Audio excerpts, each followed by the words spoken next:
এই সোনার বাংলা আল্লামা সাইদি রাহমাতুল্লাহ আলাইহি বহু আগে বলিয়া গেছে, আমার বাংলাদেশ আসলেই সোনার দেশ, যেই জায়গায় যেইটা লাগাই ওই জায়গায় হয়। এই দেশে কোনোদিন বাহিরের রাষ্ট্র থেকে খয়রাত করি আনা লাগে না, যদি চুরি বন্ধ হইতো। ঠিক না? ইহুদিরা দেখেন, ওরা ইহুদি খ্রিস্টান, কিন্তু দেশের টাকা কোনোদিন অন্য দেশে পাঠায় না, একমাত্র বাংলাদেশ ছাড়া। একমাত্র বাঙালি বাংলাদেশের টাকা পাচার করে সুইজারল্যান্ড, দুবাই, আমেরিকা, অস্ট্রেলিয়া পাঠায়, কিন্তু খাইতে পারে না।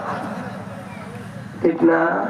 শুকনার সিজনে দেখেন না ইঁদুরে কি পরিমাণ ধান চুরি করে, সারা দিন 24 ঘন্টা কাটতে গর্তের মধ্যে ঢুকায়, কিন্তু খাইতে পারে না। উদালির এত কাই লইয়ে যায় ফালাইয়া, অথবা পানিতে তলাইয়ে যায়, ওর কপালে জোটে না। মগো কাকুর কপালে জোরছে কতক্ষণ নাটা, কাকু তো এখন ওই যে গান বলি চাষে পলাইতে যাইয়ে খাদের তো নেই। ঠিক না?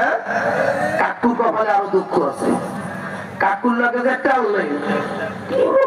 কিনুন ভাই ময়মনসিংহ বালুকায় হাজার হাজার কোটি টাকার জমি কিনে আমি লোকজনের দ্বারা শুনছি বাসের গেট বানাইছে। এই আপনার আমার মাথার গাম পায়ে ফেলাইয়া টাকায় 9 জানুয়ারি টাকা।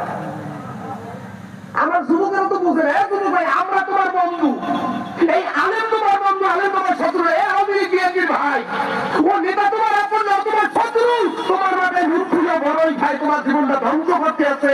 আও ভাই তোমার পায়ে হাত দিয়ে বলি, এই নেতার লাঠি মারো, কোরআনকে বুকে আঁকড়ে দাও। তুমি এখনো বুঝো না করোনা ভাইরাসের সময় তোমার নেতাই ছিল কই? কথা বলে এই মসজিদের ইমাম নাজমুলের, মসজিদের ইমাম নাজমুলের দরজা বন্ধ হয় নাই, শাহজালালের দরজা বন্ধ হয় নাই, মাওলানা আতিক সাহেবের দরজা বন্ধ হয় নাই, কিন্তু লিডারের দরজা বন্ধ ছিল। কথা বলে না কেন ভাই? হ্যাঁ যুবক, তুমি তো আমার ভাই, আমি তোমার ভাই। তুমি মারা গেলে আমি আসবো, আমি মারা গেলে তুমি আসবা, নেতাই কিন্তু আসবে না। ঠিক না? ঠিক না? আজকে তার জন্য জীবন দিয়ে তার রাজপথে মাই খাও, উনি টাকালাই পলাই যান, এলাকায় তুমি থাকতে পারো না। তোমার মা বোন মেয়ে ইজ্জত নিয়ে রাস্তায় হাঁটতে পারতেছে না, কারণ তুমি পাইছো কি দুটিয়া। মিথ্যা না সত্য? দোস্ত তোমার দেশে কি নেতায় বলছু তুই দিকে টিয়ার নিঃশ্বাস থাক, তোমার টিয়ার দেনায় তোমার চিরদিনের জন্য জাহান্নামী বানায় দিয়ে গেছে। টিয়া তো সরকারি মাল, এটা ব্যক্তির জন্য বরাদ্দ হয় না, কোনোদিন হয় না। এইটা জনকল্যাণমূলক কাজে বরাদ্দ হয়, এইটা তোমার আমি দিয়ে দিয়েছে। তার মানে কি তুই জাহান্নামে গেছো আরো।